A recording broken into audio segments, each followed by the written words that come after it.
Hello, everyone. Thank you for joining us on this conference by Women in Cybersecurity Middle East for 2021, and welcome to my presentation. My name is Dana Nahawi, and I'm going to present to you Zero Trust. What is Zero Trust? What is Zero Trust architecture? What is the benefit and how to implement it is going to be presented to you today over this presentation. A little bit of an introduction about me. I'm a cybersecurity advisory consultant and a system engineer. I currently work for Palo Alto Networks. I'm a specialized and expert when it comes to building and enhancing security operations centers, putting and developing cybersecurity strategies for organization covering EMEA and Asian Pacific. I also an expert when it comes to incident response plan and, of course, network and cloud security. And before starting what is Zero Trust and when I was doing the presentation, I'd like to share this with you. I did a search from January 2010 until 2019 in Google, when you can, of course, use the tools to change the time. And the result was around 23 million when you search for the word Zero Trust. But just try the same from January 2020 until today, and you will notice that only in 2 years, the results has doubled. And I'm sure that you've heard the term Zero Trust a lot lately. It's been a buzzword, it's been used in marketing, and you can hear it a lot from so many of the vendors. So what has changed?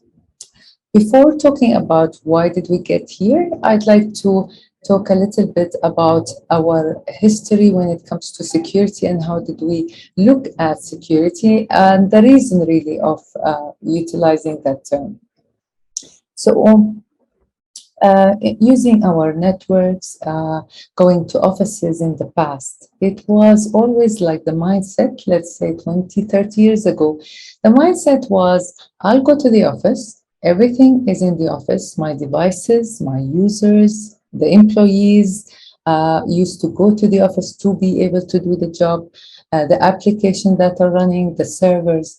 So in general, we used to trust everything that is inside within that premise, and anything outside we don't trust. It's only allowed or it was, let's say, monitored over a small gateway or a firewall, or that was the idea in the past. Even if I see any employee moving around, I'll definitely trust them because they are inside the office. Over the time, over so many incidents, of course, those principles were, a little bit changing, but because of our human nature, that was the way we look at it.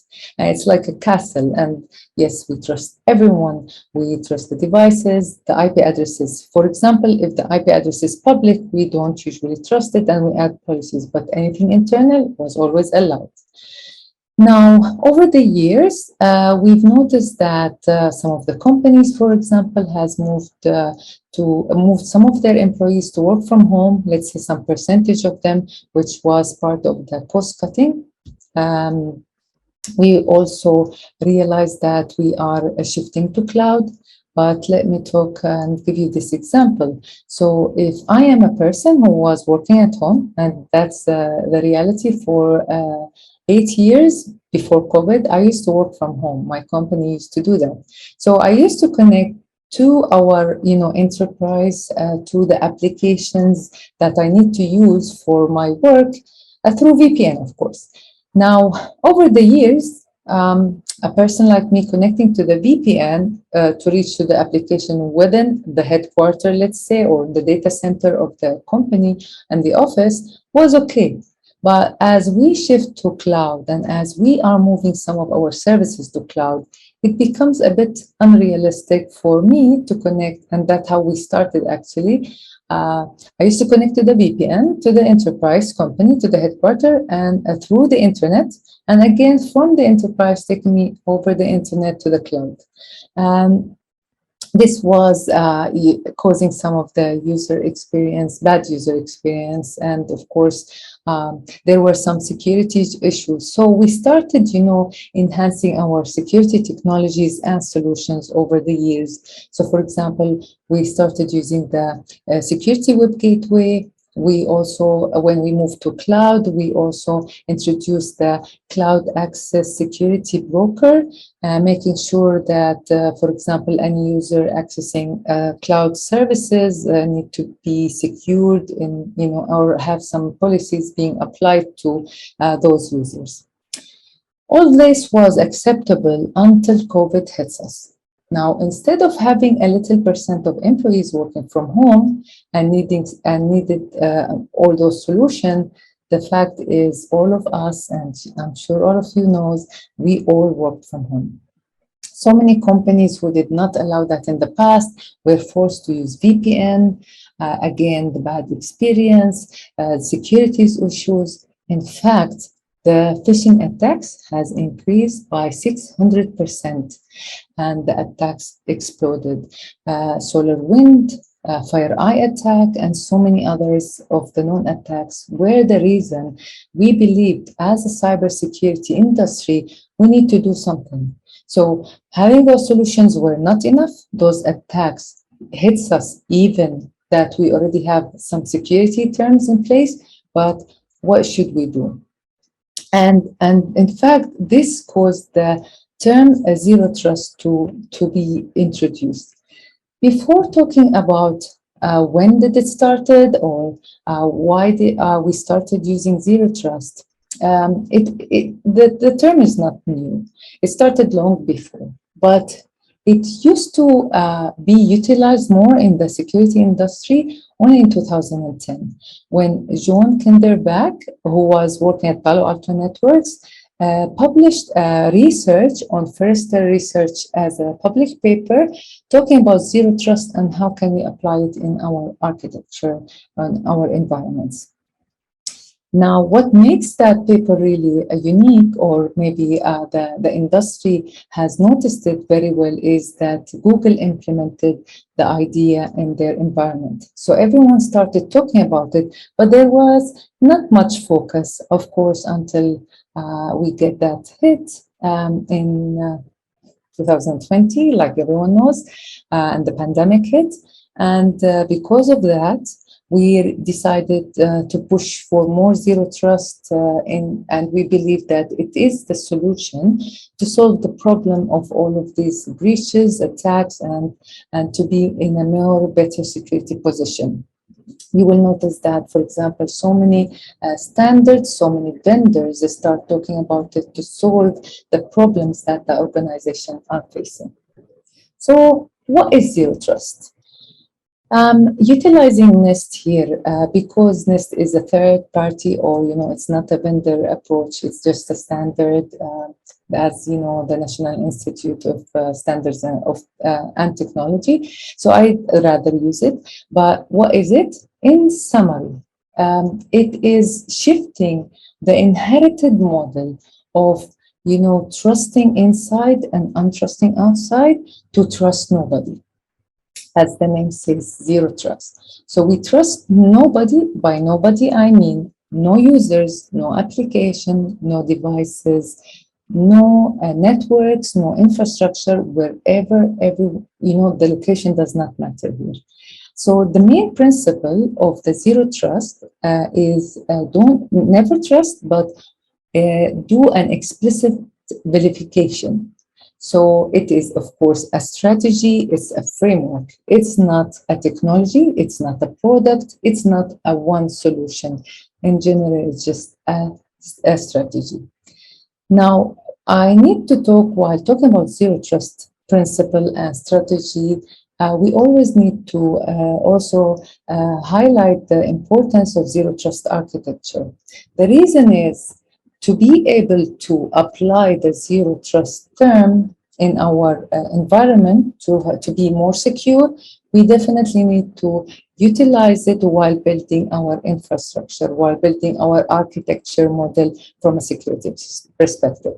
So whether you're putting your new strategy, or if you are putting a new policy, or even if you are in integrating or implementing a new technology in your environment, you definitely need to put in mind the zero trust principle.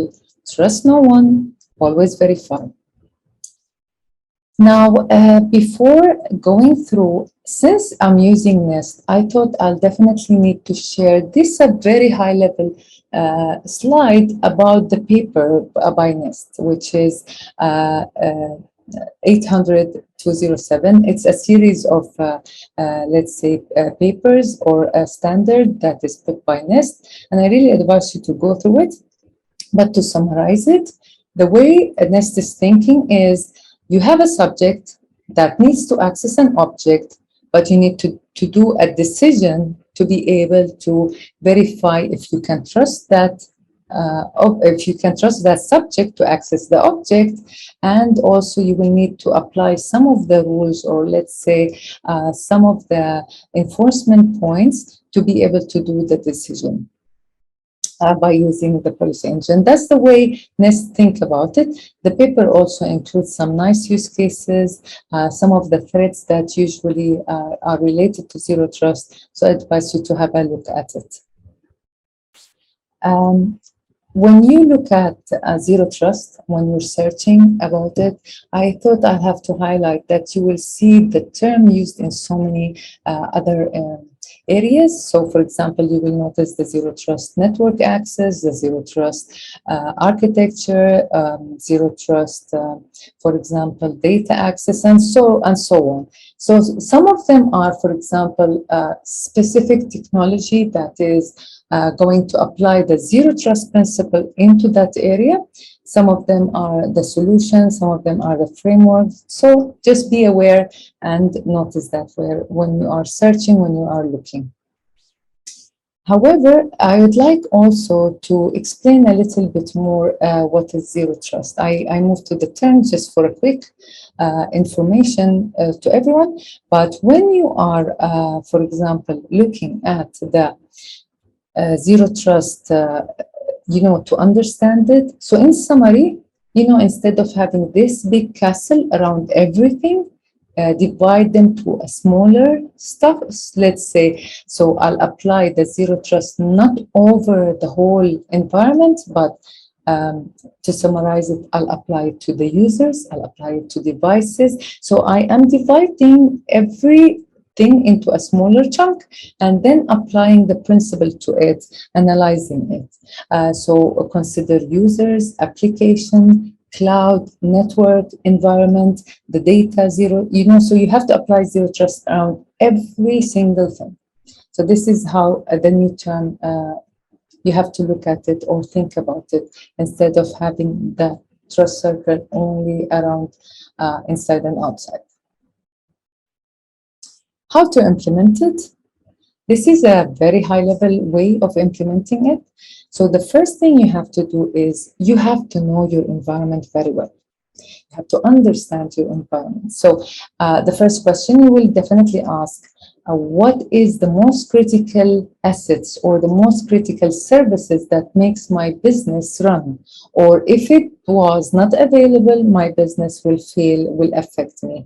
So discover your environment very well. For example, put a proper asset registry, understand if you have a server laying somewhere that is not being protected, but it's, for example, is reachable from the internet, or not only from the internet, even from inside. As we said, we don't trust anyone. Make sure that how is the data flow, how is your traffic flowing when a service is trying to access another one. Understand your threat landscape, understand your attack surface. This is very important in any security principle, because whatever you cannot see, you cannot protect, of course. So you need to know your environment very well to be able to protect it. So this is the discover phase. The next phase comes, that what we call define, is actually you need to design, you need to define your policy. So you need to have a centralized policy that applies to everywhere. And that policy is, of course, while applying the idea of trust no one, always verify. So have a proper policy in place, have a right framework, utilize your people inside. Whenever, for example, run a gap analysis, know what you are missing, where are the gaps, and for example, if you need to apply a control in that area to achieve the zero trust, look at all of this, have a proper design, have a proper strategy to be able to implement it. And that is, of course, the define phase. The next phase is enforcing. You have the policy ready, you have the roadmap ready, you know what you want to apply, you know how to apply it, you have everything ready. Now you have to enforce it. You have to make sure that you are definitely applying that term to everyone, no matter where they are, no matter where they are located, people, devices, users, even, of course, application services. Is it on cloud? Is it on-prem? You have to make sure that you are enforcing that policy of zero trust to everything. And when you are applying it, you're definitely going to secure your environment, you're trying to reduce the attack surface. The next step is maintain, and maintain is really very important because your life change, your life environment, or your environment actually at work changes all the time, right? It's the normal life term. So while changing, you need to definitely apply. So, for example, if you're introducing a new solution, if you are, for example, being acquired by another company, or you are thinking about acquiring another company, you definitely need to think about zero term. You need to make sure that the policy covers it. You need to monitor all the time. You need to look at your logs, at your events and logs. If you have a security operations center that monitors everything all the time, that, for example, have a detailed monitoring, not only, of course, nowadays we believe logs are not enough. So, for example, an endpoint detection and response system. So in general, just make sure that you are monitoring everything. Even a very important one, not only when we talk about devices, we also talk about Internet of Things and IoT devices. So make sure that everything is being covered, and it is a cycle. In fact, it's a cycle because you will need to always apply the same principle over and over until we have a newer technology that can be on top of zero trust, which I doubt in few years. So the benefits of zero trust. If you think now, I'm dividing my whole infrastructure, my whole network into smaller chunks. I understand them very well. So that will definitely simplify my security, and it will reduce the complexity over time, leading to a better user experience. Because when I'm moving things, it will be so much easier to move it around or change the services and the let's say the services or the policies, because now I know everything, where it's located, what type of policies that it has to be applied on it, like considering, of course, the idea of least privilege. The other benefit of that, of course, you will achieve compliance in so many other standards, because you are thinking about security over the whole terms. So, for example, while applying the zero trust, you are making sure that your security strategy is properly in place. You're making sure that all the items are covered. You're applying, for example, risk management, or when you are definitely defining the internet, your environment, or you're applying the gap analysis. So that will definitely make sure that you are covering the compliance when it comes to information security. You're also limiting and reducing the attack surface. You are enhancing your security posture. You have a better visibility now in place. because you definitely have looked at everything in your environment and you have applied the policy. You also limit the business risk and you are reducing the breaches. The main reason we define zero trust is, of course, after we heard about all of those breaches and we know that we need something to solve it. While implementing a zero trust, you have to think about the least privilege, which is not new, of course. You have to think about or assume that you already been breaches. If you look at many reports, you will notice that so many companies and organizations had an advanced persistent threat in their environment for more than 100 days. So those assumptions, and of course, with the explicit verification, can lead to a much better security.